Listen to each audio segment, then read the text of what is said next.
When I came across Teddy Rhyme Time, The Adventures in Nursery Rhyme Land on Letterboxd, I kind of had to watch this because it said that there were over 50 traditional nursery rhymes.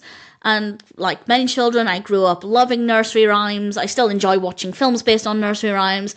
So I kind of thought, really? 50? Over 50? So I had to check it out, and I have some thoughts to share. Generally, I'd say they're positive thoughts, and it is true, there are over 50. I didn't count them, but fandom.com states that there are 52 of them. And that seems pretty realistic. This is an animated film from 1998.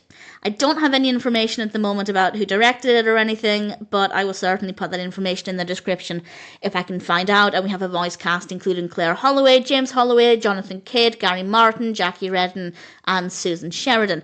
And it's about some teddy bears who go off on an adventure. And on this adventure, there are various songs woven throughout, with most of the songs reflecting the narrative, fitting what's happening. For example, actually, I won't give anything away. I was going to give some examples. I'll mention maybe a couple of characters we feature, but I won't go into too much detail about the songs, as for me, that was really the main fun, the main excitement of wondering which nursery rhyme will be next. How many will I recognise? And I'd say for the most part I recognised all of them. I think there were a couple that I wasn't overly familiar with, but for the most part I recognised them all. And some of them, at the beginning, for example, we have children getting ready for bed and they're singing a couple of nursery rhymes, just a couple of lines each, and they're very quick fire. Bearing in mind the whole thing is about 40 minutes, so we're fitting in 52 songs into 40 minutes. They are quite quick, and there is some dialogue, but for the most part it's told through rhyme, told through these songs, and some of them last a little bit longer, some of them are just a couple of lines, and I think that the balance there was really good. And for me, it was just this huge, mega nostalgia trip. It's song after song after song, for the most part from my childhood. And as soon as I got over the excitement, in fact, I barely got over the excitement of one song taking me back to my childhood, we were then launched into another one. So the nostalgic aspect, for older viewers, this is tremendous. It is absolutely fabulous.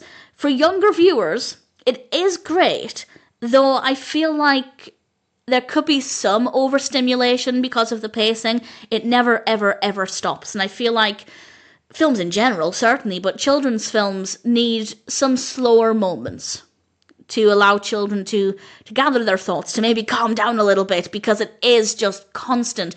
And the other thing as well is that because we are getting 52, apparently, songs in this, there's not really any repetition, and children learn through repetition. Now, that being said, there's no reason why they can't play it again and again and again, and I'm sure I certainly would have done as a child. But it is very quick, and I can't imagine any child coming away from this learning a new song, unless, again, they watch it again and again and again. So I think for older viewers, it's actually going to be a more exciting, moving, nostalgic experience, whereas for younger viewers, it's fun, it's sweet, the music is great, but I think it could be overstimulating, and I do think that because there's no real repetition, there's not the opportunity to learn through repetition.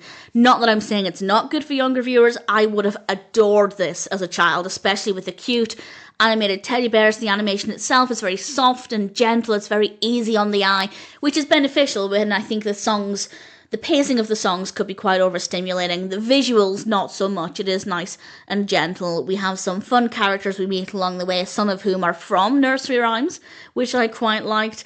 The voice acting is great. It's a lot of fun. It's a brilliant way to escape from today and go back to childhood and really enjoy that nostalgia. And as I said, I think it maybe isn't presented in the most ideal way for young children. I think there needs to be a little bit more repetition, or again, I don't want to say this because for me as an older viewer it worked perfectly, but I think there needs to be maybe fewer songs, or the songs need to last a bit longer. Often a lot of nursery rhymes within themselves are repetitive, so you don't even necessarily need to play the songs a few times because they do repeat within themselves, but because we're just getting snapshots of some, it's not as effective. So I think it could be a bit better for younger viewers, or it could be a bit longer. We could have the same number of songs, but doubling the length. But again, short attention spans often for young children. So the point there is that I think it needs a bit of tweaking to be perfect for young viewers. But if they were to do that, it wouldn't be as fabulous for older viewers. So I'm not really complaining, but just an observation, I think it could be a little bit better. But I thoroughly enjoyed it. I would have loved it as a child. Ultimately, Teddy Rhyme Time is adorable and so nostalgic.